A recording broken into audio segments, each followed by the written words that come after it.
ஆண்டவராகிய இயேசு கிறிஸ்துவின் விலையேறப்பட்ட நாமத்தினாலே கர்த்தருடைய ஆவியானவர்களுக்கு கொடுத்ததான ஏஜே பவர் மினிஸ்ட்ரி ஊழியத்தின் சார்பிலே ஊழிய குடும்பங்களின் சார்பிலே அன்பின் நல்வாழ்த்துக்களை தெரிவித்துக் கொள்கிறேன். எனக்கு அருமையானவர்களே, எப்படி இருக்கின்றீர்கள்? இந்த புதிய நாளிலே கர்த்தர் முகமாய் உங்களையும் என்னையும் சந்திக்கும்படியாய் கர்த்தர் அடியனுக்கு இந்த ஸ்லாக்கியத்தை கொடுத்தார். ஹல்லேலூயா, ஹல்லேலூயா. கர்த்தருடைய நாமத்திலே உங்களை மனதார வாழ்த்துகிறேன். போகட்டும் எனக்கு அருமையானவர்களே, இன்றைக்கு கர்த்தர் கொடுத்த வார்த்தையை நாம் தியானிக்க போகிறோம். எலியாவின் குரலுக்கு தேவன் பதில் கொடுத்தார். எலியாவின் குரலுக்கு பதில் கொடுத்த தேவன் உங்கள் குரலுக்கும் பதில் கொடுக்க போகிறார். உங்கள் கூக்குரலுக்கும் பதில் கொடுக்க போகிறார். 1 அரசர்களின் புத்தகம் 18ஆம் அதிகாரம் 22வது வசனம் சொல்கிறது, ஆண்டவர் எலியாவின் குரலுக்கு பதில் கொடுத்தார். ஆம் எனக்கு அருமையானவர்களே, இந்த எலியா யார்? தேவனுடைய வார்த்தைக்கு கீழ்ப்படிந்த மனிதன். இந்த சூழ்நிலையை எப்படி பதில் கொடுக்கிறார்? இவனுடைய தேவைக்காக பதில் கொடுக்கவில்லை, மற்றவர்களுக்காக அவன் ஜெபிக்கும்படியாய் அவருக்கு பதில் கொடுக்கிறார். ஹல்லேலூயா. உங்கள் வாழ்க்கையில் எல்லாம் முடிந்து போய்விட்டது என்று நினைக்கின்றீர்களோ? கர்த்தர் இன்றைக்கு உங்கள் குரலுக்கு பதில் கொடுத்து அதை தொடக்கத்தை செய்ய போகிறார். ஹல்லேலூயா. என் வேதம் சொல்கிறது, எனக்கு அருமையானவர்கள், 8வது இறைவார்த்தையிலே இந்த எலியாவை பார்த்து கர்த்தர் சொன்னார், நீ புறப்பட்டு போய் கேரித் ஆற்றண்டைக்கு போ என்று சொன்னார். 8வது வசனம் இவ்விதமாய் சொல்கிறது, சாரிபாத்தின் ஊருக்கு போ, அங்கே நான் உனக்கு ஒரு விதவைக்கு கட்டளையிடுவேன். முதலாவது ஆற்றுக்கு நடத்தினவர் இன்றைக்கு ஒரு குடும்பத்துக்குள்ளாய் நடத்துகிறார். இவள் கணவன் கிடையாது. இவள் கடைசி சாப்பாடு சாப்பிடும்படியாக இருக்கும்போது எலியா சொல்கிறார், எனக்கு கொண்டு வா தண்ணீரையும் அப்பத்தையும் கொண்டு வா, பின்பதாக நீ இருக்கிறதை சாப்பிடு என்று சொன்னார். அவளுக்கு அந்த பஞ்சகாலம் முழுதும் அந்த அப்பத்தை ஆசீர்வதித்த ஆண்டவர். இப்பொழுது அவள் மகன் இறந்து விட்டான், ஒரு குமாரன் அவன் இறந்து விட்டான். அவள் மடியில் கிடைத்து கதறுகிறாள். இந்த எலியா அந்த மகனை எடுத்துக்கொண்டு தான் தங்கியிருந்த மேல் மாடிக்கு கடந்து போகிறார்.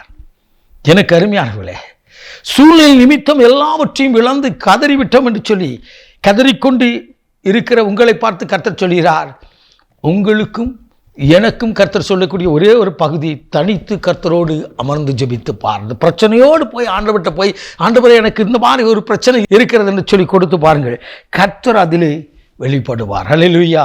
வேதம் சொல்கிறது, 20வது வசனம் சொல்கிறது, எலியா எப்படி ஜெபித்தாராம்? மேல் மாடிக்கு கொண்டு போய் முகம் கொப்பர விழுந்து ஆண்டவருக்கு முன்னதாக, இயேசு கூட கெத்சேமனி தோட்டத்திலே முகம் கொப்பர விழுந்து பிதாவை நோக்கி ஜெபித்தார் என்று வேதம் சொல்கிறது. நீங்கள் நானும் ஜெபிக்க வேண்டும். பிரச்சனைகளை பார்த்து புலம்பி விடாதபடி, பிரச்சனையை பார்த்து கதறி விடாதபடி, வேதனைகளை பார்த்து நொறுங்கி விடாதபடி, நெருக்கடி வேளைகளை உதவி செய்கிற தேவாதி தேவனை நோக்கி நீங்கள் பார்ப்பீர்கள் சொன்னால் உங்கள் வாழ்க்கையில இன்றைக்கு உங்கள் குரலுக்கு தேவன் பதில் கொடுப்பார். எலியாவின் தேவன் இன்றைக்கும் உயிரோடு இருக்கிறார். எலியாவுக்கு பதில் கொடுத்த ஆண்டவர் இன்றைக்கும் உங்கள் குரலுக்கு பதில் கொடுக்க உயிருள்ளவராய் இருக்கிறார். ஹல்லேலூயா. இந்த சிறு குழந்தை மரித்து போயிருந்தது, ஆனால் தேவன் எலியாவின் மூலமாய் தேவன் உயிர் கொடுத்தார். நீங்களும் நானும் ஆராதிக்கிற ஆண்டவர் உயிரோடு இருக்கிறவர். அவர் கரத்தில் கொடுத்து பாருங்கள், ஆண்டவரே என்னுடைய பிரச்சனை எல்லாவற்றிற்கும் முடிவு நீர்தான், இதற்கு மேல் எனக்கு ஒன்றும் இல்லைன்னு சொல்லி கலங்கி நிற்கிற உங்களோடு பேசுகிறார். என் அன்பு தங்கச்சி, அன்பு தம்பி, உங்களோடு கர்த்தர் பேசுகிறார். கர்த்தருடைய ஆவியான பேசுகிறார். இன்றைக்கு உங்கள் குரலுக்கு பதில் கொடுக்கிறார். வேதம் சொல்லுகிறது, இஸ்ராயேல் ஜனங்கள் கூக்குரலிட்டார்கள், தேவன் பதில் கொடுத்தார். ஒரு மோசையிடத்தில் பேசி, என் ஜனங்களின் கூக்குரலுக்கு, என் ஜனங்களின் அழுகுரலுக்கு, என் ஜனங்களின் அழுகுரலை கேட்டு, கூக்குரலை கேட்டு உன்னிடத்தில் பேச இறங்கி வந்தேன் என்று சொன்னார்.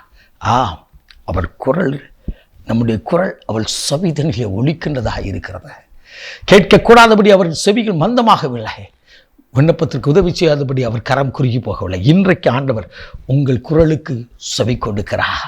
உங்கள் பிரச்சனைக்கு இன்னைக்கு உயிர் கொடுக்கிறார். எல்லாம் முடிந்துட்டு, எல்லாம் இழந்துட்டேன்னு சொல்லி நிற்கிற என் அன்பு தாயை, தகப்பனே, இன்றைக்கு கர்த்தர் ஒரு தொடக்கத்தை செய்ய போகிறார். அந்த சிறு குழந்தையை உயிரோடு எழுப்பி தன் தாயிடம் ஒப்படைத்தது போல, தீர்க்கதரிசி தாயிடம் ஒப்படைத்தது போல, இன்றைக்கு உங்கள் பிரச்சனைகளை எல்லாவற்றுக்கும் முற்றுப்புள்ளி வைத்து உயிர் கொடுத்து ஆண்டவர் ஆசீர்வாதத்தை கொடுத்து உங்கள் கரத்திலே மகிழ பண்ண போகிறார். நாம் ஜெபிப்போமா? மகா பரிசுத்தமுள்ள தகப்பனே, இந்த அற்புதமான வேலைக்காய் ஸ்தோத்திரிக்கிறோம். இன்றைக்கும் உடைய வார்த்தையை கேட்ட ஒவ்வொருவரின் குரலுக்கும் கர்த்தர் பதில் கொடுப்பீராக. விண்ணப்பத்தை கேட்பவரை மாம்சமான யாவரும் இடத்தில் வருவார் என்று எழுதப்பட்ட வார்த்தையின்படி தகப்பனே, உம்மிடத்தில் கேட்கிற ஒவ்வொரு விண்ணப்பத்திற்கும் பதில் கொடும், ஒவ்வொரு கூக்குரலுக்கும் பதில் கொடுப்பதற்காக நன்றி. ஆசீர்வதியும் இயேசு ரட்சகரின் நாமத்தில் பிதாவே. ஆமென்.